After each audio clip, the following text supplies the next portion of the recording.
سورت غاشیہ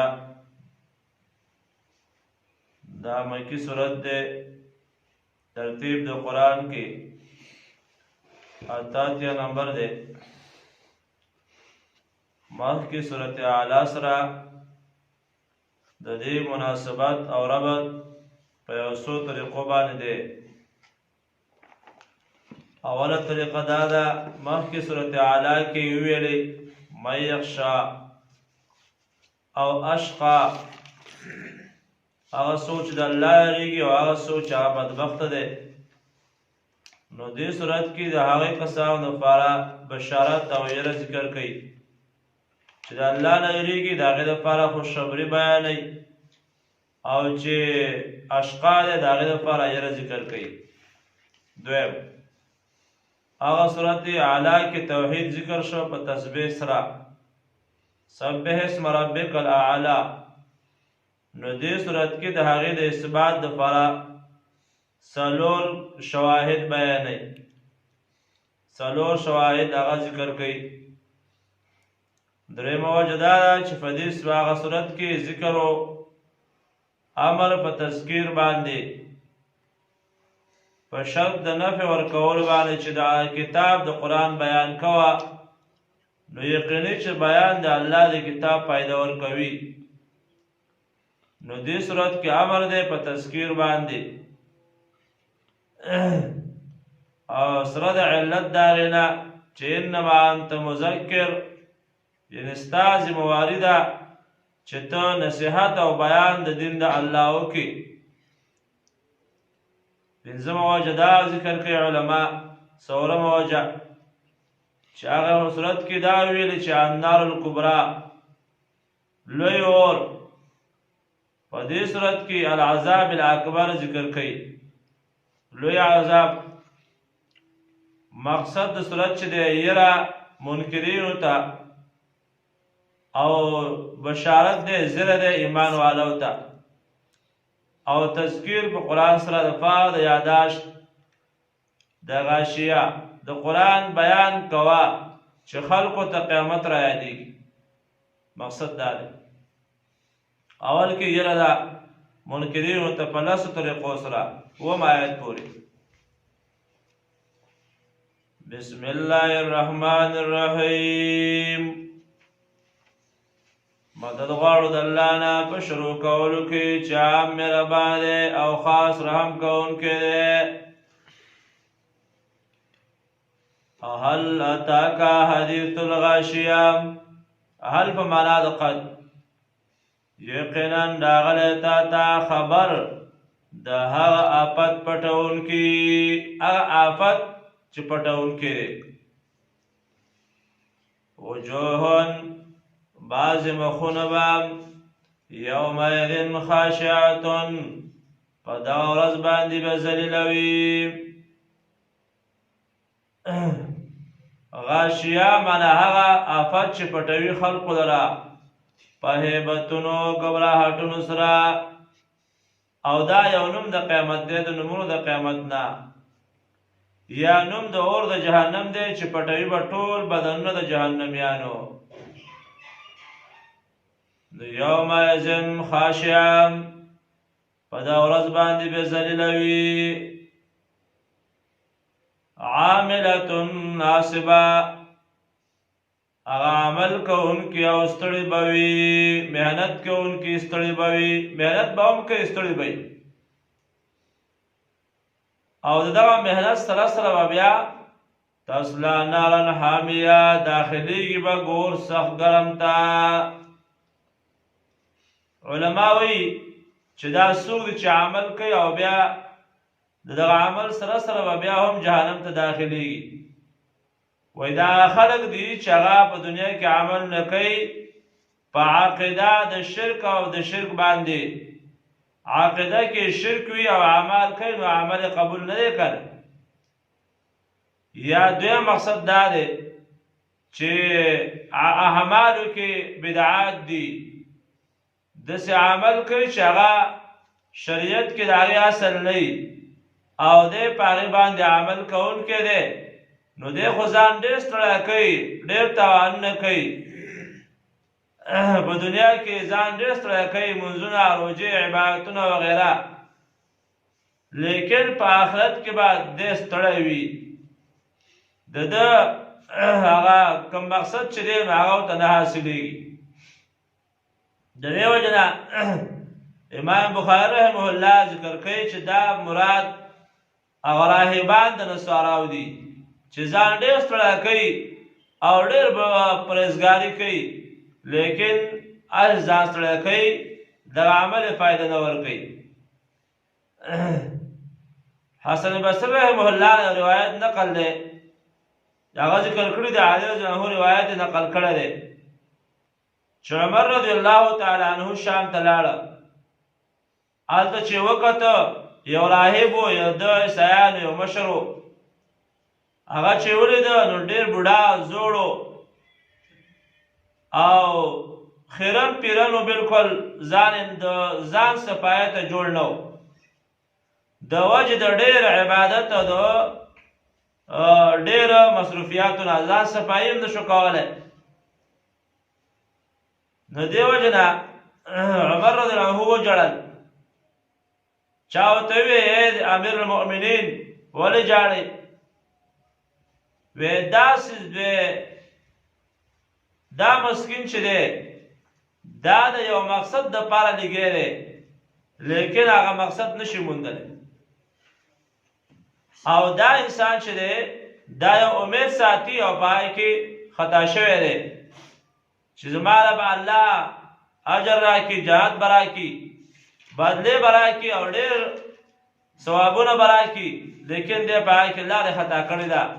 او بیا دا آیت یې ولوستو عاملة ناصبه، محنت کوونکې به او ستړې به یې، ځکه اجر چې میلاویږي دا په تابعدارۍ د پیغمبر باندې میلاویږي، په شریعت په هغه تابعدارۍ د شریعت باندې میلاویږي. د خپل ځان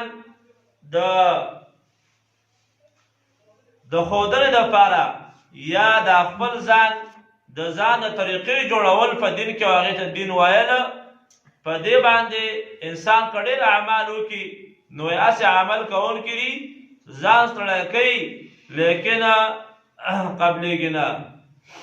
نو تصلی نارا حامیه، او داخلېږي به اور سخت ګرم ته، تسقا من عین آنیه، سکولی کېږي به د دې دغه چینې خوټ کېدونکې نه، هغه چینه چې هغه خوټ کېږي. لیس لهم طعام، او نه به وي د دې لپاره څه خوراک، الا من ضریع، مګر د ازغېدارو بوټي نه. هغه ازغېدار بوټی علما وایي چې دا طعام دا یو قسم دی، او ضریع داسې ازغېدار بوټي دي، غنې غنې پکې وي، ځمکه باندې خورېږي، او چې کله دا شین وي نو هغې ته شبرق وایي، چې کله وچ شي نو بیا ورته ضریع وایي. ضریع لا یسمنو ولا یغنی من جوع، لا یسمنو نه به سرباول کوي، چاقول به نه کوي، ځکه سړی خوراک وکړي نو هغه فایده بدن ته ورسېږي. ولا یغنی من جوع، او نه فایده ورکوي د لوږې نه، لوږه به ورته هم لوږه بیا نه ختمېږي. نو لا یغنی نه فایده ورکوي من جوعین د لوږې نه، چې لوږه ختمه شي او دی موړ شي. نو وجوهن ځینې مخونه یومئذ په دغه ورځ باندې ناعمتون تر و تازه به وي، خوشحاله به وي، تر و تازه به وي. دا ولې به خوشحاله وي؟ ولسعیها راضیه، په وجه د عمل خپل به خوشحاله وي، په عمل خپل باندې به رضا وي او خوشحاله وي چې الحمدلله دنیا کې مې د الله تابعداري کوله، 5 ټیمه جمع جماعت سره لمونځ، تلاوت، ذکر، اذکار، دغه شان پردی حق نه خوړل، نور د ګناهونو ځان ساتل، یعنې داسې اعمال به یې کړي وي چې د خپل عمل نه به خوشحاله وي. فی جنت عالیه، په هغه جنتونو باغونو چتو کې به وي. لا تسمع فیها لاغیه، نه به اورې په هغې کې بې فایدې خبرې، هېڅ بې فایدې خبرې به نه اورې. کلمة لاغیه، داسې خبره چې هغه بې فایدې خبره وي، غیبت، چغلي، د کفر او د شرک کنځل او ناروا خبرې، دا بالکل نه اوري. فیها عین جاریه، په هغې کې به چې نه وي روانه جاري. او علما وایي چې دې د په مخ د ځمک باندې به روانه وي، د ځمکې په مخ باندې، او د هر چا کور ته به ورننوځي، څومره چې ضرورت پېښېږي د هغه په اندازه به ته دی خپل ضرورت پوره کوي. فیها سرور مرفوعات، په هغې کې به تختونه وي اوچت کړی شوي، اوچت اوچت تختونه او کټونه. واکواب موضوعات، او هغه ګیلاسونه کېښودلی شوي، موضوعه کېښودلی شوي. ونمارق مصفوفة، او هغه تکیهګانې سپونه سپونه، او دا د هغه ډېر معززو مېلمنو دپاره چې څوک انتظام کوي نو هر څه منظم برابر کټونه او تختونه او ګیلاسونه او میزونه او غیره، دا ټول نو دا د جنتیانو هغه مېلمستیا ده که نه، الله رب العزت ته دا تیار کړي دي. ونمارق مصفوفة، او هغه تکیهګانې به صفونه صفونه وي. وزرابي مبثوثه، او قالینونه به وي خواره کړی شوي، زرابي قالینونه خواره کړی شوي به وي. مبثوثه یعنې هر طرف به خواره واره وي، او دغه شان د راغونډولو او یا د خورولو تکلیف به نه وي، بس همدغسې الله پیدا کړي به یې داسې. خانو چې مخکې ویلې چې دا لوی لوی اوچت باغونه دي، او دغه شان د هر څه به یې ښودی شوي وي، نو دې ته به انسان فایده به د څنګه اخلي، ورخیږي به څنګه، او څنګه به استعمالوي، د هغې دپاره الله اوس یو مثال بیانوي. افلا ینظرون الی الابل کیف خلقت، آیا ته نه ګورې، آیا دوی نه ګوري دې اوښانو ته چې څنګه پیدا کړی شوي دي. ته ګوره لوی جګ حیوان دی، خو الله تابع کړی دی، او بس کیني او بار پې وتړي او بیا پاسي او جګ شي. وإلی السماء کیف رفعت، او اسمان ته وګوره چې څنګه اوچت کړی شوی دی. کیف رفعت، رفع دې بغیر د ستنو نه، داسې چې هېڅ انسان ورته بغیر د نبي علیه السلام او د عیسی علیه السلام نه نشي رسېدی. دې دواړه ورته ژوندي الله تعالی رسولی دي، مخکې قاب کې تېر شوي دي. وإلی السماء کیف رفعت، او اسمان چې څنګه اوچت کړی شوی دی. وإلی الجبال کیف نصبت، او غرونو ته وګوره خلک څنګه ودرولی شوي دي، او بیا دا خلک څنګه هغې نه خلک څنګه پیدې اخلي. وإلی الارض کیف سطحت، او د ځمکې ته وګوره چې څنګه غوړولی شوې ده، څنګه خوره کړی شوې ده، غوړولی شوې ده. نو فذکر بیان که قرآن، انما انت مذکر، ته یې بیان کوونکی. ځینې علما ذکر کوي چې په داعي کې چې څوک د دعوت د دین د الله کوي، نو باید چې په هغې کې دا څلور اوصاف دا پکار وي. یو صفت دا دی چې ته نه ګورې دې اوښ ته چې څنګه پیدا کړی شوی دی، لوی ځناور دی، او هغه یو وړوکی ماشوم د مهار نه نیولی او رواني، نو په تا کې داسې تابعداري پکار ده چې داسې تابعدار شي د الله. دغه شان وإلی السماء کیف رفعت، د اسمان ته وګوره چې څنګه اوچت کړی شوی دی.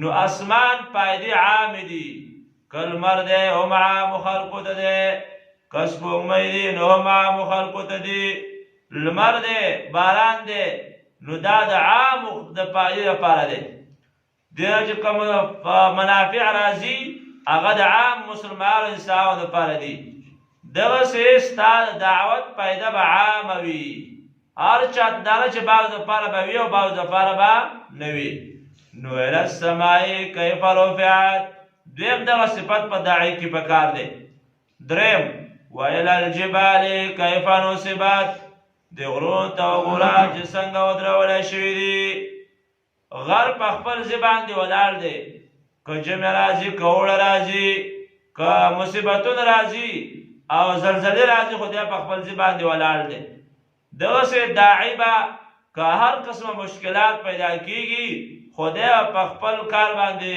مستقیم ولاړ وي په دې کې به رستوالی نه راولي دریم څلورم ویل الارض کیف سطحت او وګوره د ځمکې ته چې څنګه وړولی شوې ده ځمکه تابع د څونه عجز پکې دی څوک پې څه کوي څوک یې راکڼي او څوک یې یو خوا څوک پکې کاندې وباسي څوک پکې څه کوي او څوک یې بلکل دمې ته ورکوي نه یو فصل ته وکاږي او بل پې وردننه کوي خو دا نه وه چې دا څه کوي نو به دغه داعي کې هم دا صفت پکار دی چې ویل الارض کیف سطحت څوک به کنځا کوي څوک به بد ردي وایي او څوک به یو څه وایي څوک به بل څه وایي څوک یې بدناموي لیکن دی به د خپل کار ده کې به عجز پیدا وي دی به عاجز وي نو دا چې کله دا صفات په کتاب کې پیدا شو نو دا فذکر بے بیان کا قرآن بے قرآن بیان کا انما انت مذکر یقین تی بیان کا ان کے لست علیہم بمسیطر نئی تو فدیبانی څوکیدار مقرر کړی شوی چې دا څوکیدار او تی د عذاب نه ساتي ستا په ذمه باندې بیان دی ستا په ذمه باندې د الله د کتاب بیان دی د شریعت مطهره د الله دین هغه ستا د استعداد مطابق چې تا د الله څونه استعداد درکړی بیان کوه چې څوک منل او نه منل دا ستا کار نه دی لست علیهم بمسیطر نه ته په ده باندې څوکیدار مقرر کړی شوی الا من تولی مگر هغه څوک چې مخې واړو د دې بیان نه وکفر او کفر یې وکړ نو فیعذبه الله العذاب الاکبر عذاب به ورکړي الله هغه ته عذاب لویه سزا به ورکړي عذاب الاکبر د آخرت عذاب اکبر دی او د دنیا عذاب اصغر وړوکي عذاب تکالیف او مصیبتونه عذاب الاکبر لوی عذاب انا الینا ایابهم یقینا زمون طرف ته راګرځېدل د دوی دي ثم ان علینا حسابهم بیا یقینا په موږ باندې حساب کول د دوی دي په موږ باندې بیا د دوی حساب دی دا لاره د نجات او لاره د ګمراهۍ دا مې ورته ښودلي دي او د دې بیان مې کړی دی پیغمبر مې لېږلی دی هغه چې مناسب وو د دوی خبرول هغه مې خبر کړي دي د هغې نه وروسته بیا ته په ته ذمهوار نه یې په دې باندې چې چا مخ واړو د الله دین نه او نو الله ورله رضا ورکوي ځکه بل مقام نشته حدیث کې م راځي ما بعد الدنیا من دار الا الجنة او النار ما بعد الموت من دار الا الجنة او النار د دنیا د مرګ نه بعد وروسته بل درې مقام نشته یا جنت دی یا جهنم دی نه بل دربار شته ان الینا ایابهم الله ما ته براګرځي بل مقام نشته او بیا په موږ باندې حساب دی نو حساب به سره کومه ثم ان علینا حسابهم بیا په موږ باندې حساب کول د دوی دي نو سورت غاشیه کې مقصد و زورنا منکرینو ته او خوشخبری و ایمان والو ته سبحانك اللهم وبحمدك اشهد ان لا اله الا انت استغفرك واتوب اليك اللهم إني أسألك علما نافعا ورزقا طيبا وعملا متقبلا. اللهم إني أسألك الهدى والتقى والعفاف والغنى. صلى الله عليه وسلم.